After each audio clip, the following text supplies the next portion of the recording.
I was born in April 1999. My sister was born in March 1996. April 99 and March 1996. This is additional information. पहले हम ज़रा question number इसका part A solve करते हैं. All of our birth dates are 26. दोनों की जो birth date है दैट इज़ 26, यानी 26 अप्रैल 1999 and 26 March 1999. How many days and months apart they are?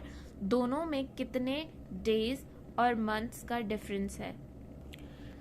अगर मैं कहूँ अगर मैं इसको भी कंसीडर करती हूँ अप्रैल की जगह मार्च, ठीक है, अप्रैल एक ही मंथ आगे होता है ना, पहले मैं यहाँ सपोज कर लेती हूँ कि यहाँ पे मैं मार्च लिख देती हूँ. तो मार्च 1999 और मार्च 1996 में 3 इयर्स का डिफरेंस है. अगर मैं मार्च टू मार्च देखूँ तो 3 इयर्स हो गए, और उसके बाद अप्रैल 26 अप्रैल से 26 मार्च 1 मंथ, तो 3 इयर्स और 1 मंथ का गैप है. ठीक है, तो यहाँ पे हमसे पूछा है how many days and months apart they are. तो हमने डेज और मंथ में आंसर करना है. तो डेज तो हमें पता है कि 1 मंथ हमारे पास 3 इयर्स और 1 मंथ है. ठीक है, तो हमने 1 मंथ को हम डेज में लिखेंगे और 3 इयर्स हमारे पास आ जाएगा जी. 3 इयर्स में कितने मंथ होते हैं? 12 इंटू 3 इज 36 मंथ्स, और मंथ को डेज में कन्वर्ट करते हैं 31 डेज. या फिर हम वो भी लिख सकते हैं 3 इयर्स 1 मंथ. ठीक है, बोथ आर एक्यूरेट, लेकिन हमसे डेज और मंथ में पूछा है इसलिए we will write in days and month. The second question is my brother was born 9 days after me. When was he born? मेरा भाई मुझसे 9 दिन बाद पैदा हुआ था. ठीक है, he was born on 26th April and his brother was born 9 days after him. So 9 days count करते हैं, इसको निकाल के इसके बाद 9 days. ठीक है, 1 2 3 4 5. अब नेक्स्ट मंथ स्टार्ट हो जाएगा ना, मई. 5 6 7 8 9. So his brother was born on 5th May. So we will write here 5th May. And obviously he was born in 1999. So his brother was born on 5th May 1999. How many years difference is there between my brother and my sister? अब ये जो next हमारे पास लिखा है my brother was born in 2007 और इसकी sister पैदा हुई थी 1996 में. तो कितने इयर्स का डिफरेंस है? तो 1996 से लेकर 2000 तक बनते हैं 4 इयर्स. ठीक है, और 4 इयर्स के बाद 2000 से 2007 7 years. So 7 + 4 years equals 11 years. Use the calendar to help you solve these problems. A bag of bird food lasts 6 days. एक बर्ड फूड का जो बैग है वो 6 दिन तक चलता है. You open the packet on Thursday 4th को आपने पैकेट ओपन किया और वो टोटल 6 दिन चलता है. तो 4 वाला दिन भी निकालेगा, 1 2 3 4 5 6. When will you open the next bag? तो नेक्स्ट बैग आपका आप ओपन करोगे 10th जून को. ठीक है, तो आप यहाँ पे लिखोगे जैसे ये क्वेश्चन दिया है वैसे ही हमने आंसर लिखना है. So will write here Wednesday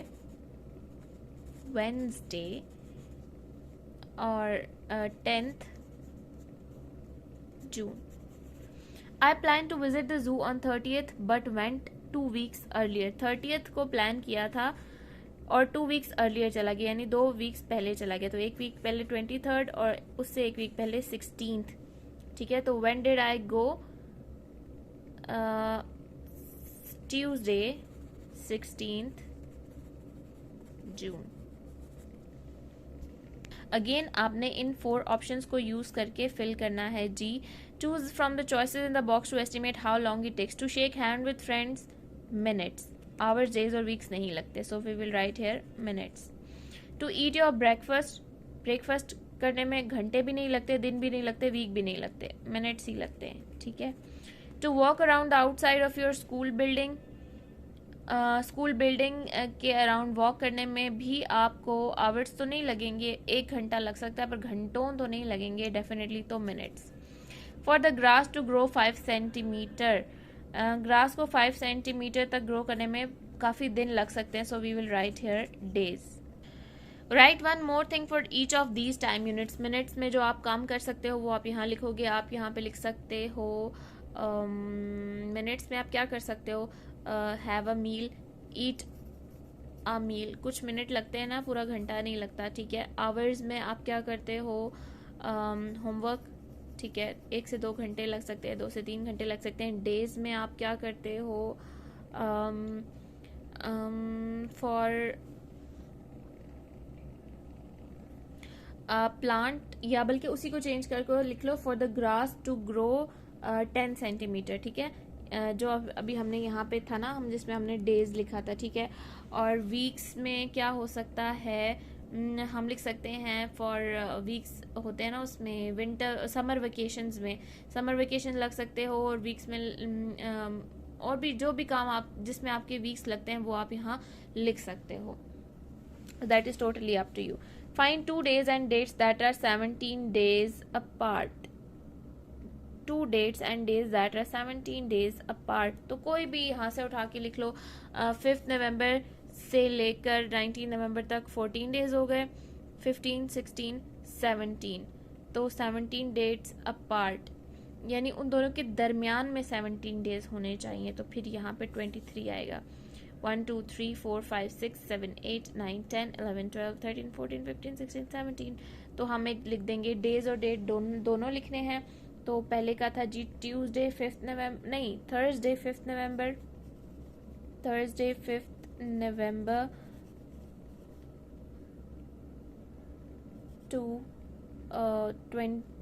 Monday 23 November, Monday 23 November, और इसी तरह कोई भी नेक्स्ट कोई भी चूज कर लें, इसमें से यहाँ से कोई चूज कर लें, उससे 17 डेज लिख लें। तो नेक्स्ट आपने खुद लिखनी है।